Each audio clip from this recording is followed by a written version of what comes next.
Today I wanted to share something that's been on my mind recently. But to preface it, I grew up without social media. I had an account at one point as a teenager, but I rarely used it. Last year was when I first became consistently active on social media, and it has been a wonderful way to connect with other artists and all of you. And I can say for certain that the stories and messages you've shared have enriched my life.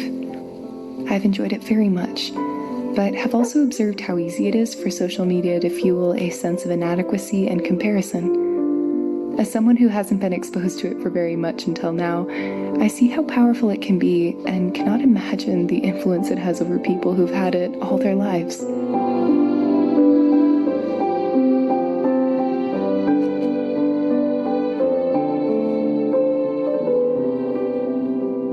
It is so easy to see what someone shares, especially their lifestyle, as something you wish you had.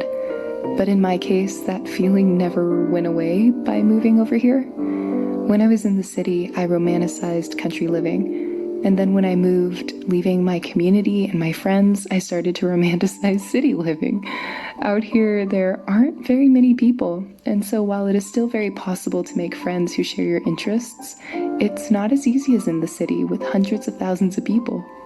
There are a few restaurants, shops, and to get to large stores, you need to take a 2-hour round trip.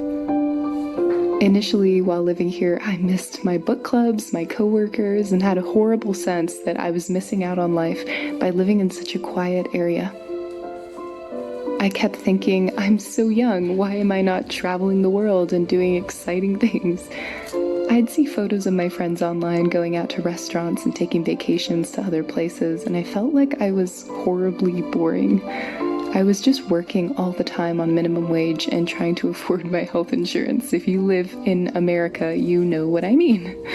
Well, that has now changed, and I finally feel financially secure. For a long time, I still wondered about the careers and opportunities I may have had in the city.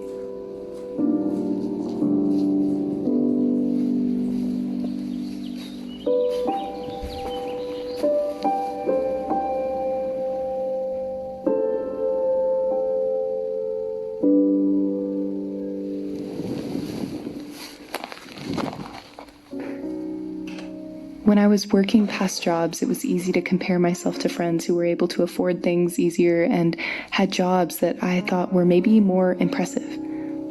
When my income increased, I felt more at ease in some areas, but I still didn't feel any more satisfied with my life.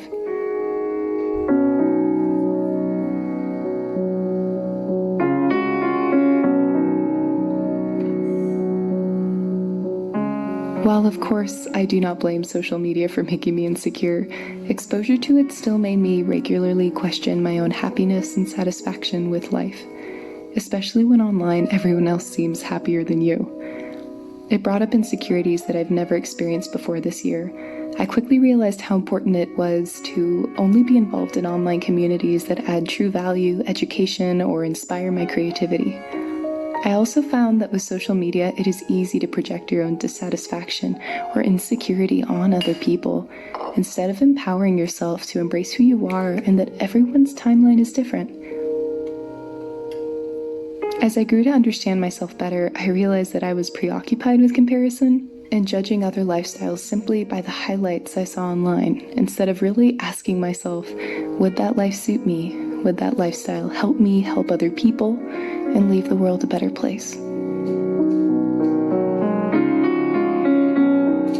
I needed to work towards my goals, accepting that I may not get instant gratification. If I hadn't been able to move to the countryside when I did, I'm confident I could be just as happy in the city, embracing the chapters of my story and slowly but surely working towards my dreams and gaining a lot of experience along the way. That leads me to talk about this channel and the aspects of life I choose to highlight here. As you can see, I share for the most part happy or thoughtful days that are full of peace and calm. But I have bad, lazy, hectic days all the time. I'm not who I want to be every day, and I fall short a lot, and I can be very self-critical. Sometimes I cry, and I cry a lot. Those are usually very private moments, and when I'm upset, I spend time with someone I love. like my boyfriend. And it would seem very strange to pull out a camera and start filming those very raw moments while keeping them authentic, mostly because I want this channel to be about inspiration and ideas and peace and art, not my own daily struggles. It is also very important to me to not force other people to be part of my videos if it makes them uncomfortable. That is why I don't share everything, because when I'm with someone or experiencing a very special moment, I want to experience it fully. Pausing to capture it for posterity would detract from that. Instead, I know that the only way I will keep being inspired to make videos is to make them when motivated and enjoying my life. But how I like to communicate those hard moments is through my words, where I try to share a more intimate reality. That's what makes me comfortable and keeps me inspired, I suppose. I hope that makes sense. Anyway, I appreciate all of you, I really do, and I hope you're doing well and embracing whatever chapter of your story you're currently in. Each one is precious and has so much to give. I really believe there is so much love and beauty in this messy world. Everyone is different and moving at their own pace. Take care and have a lovely day or night.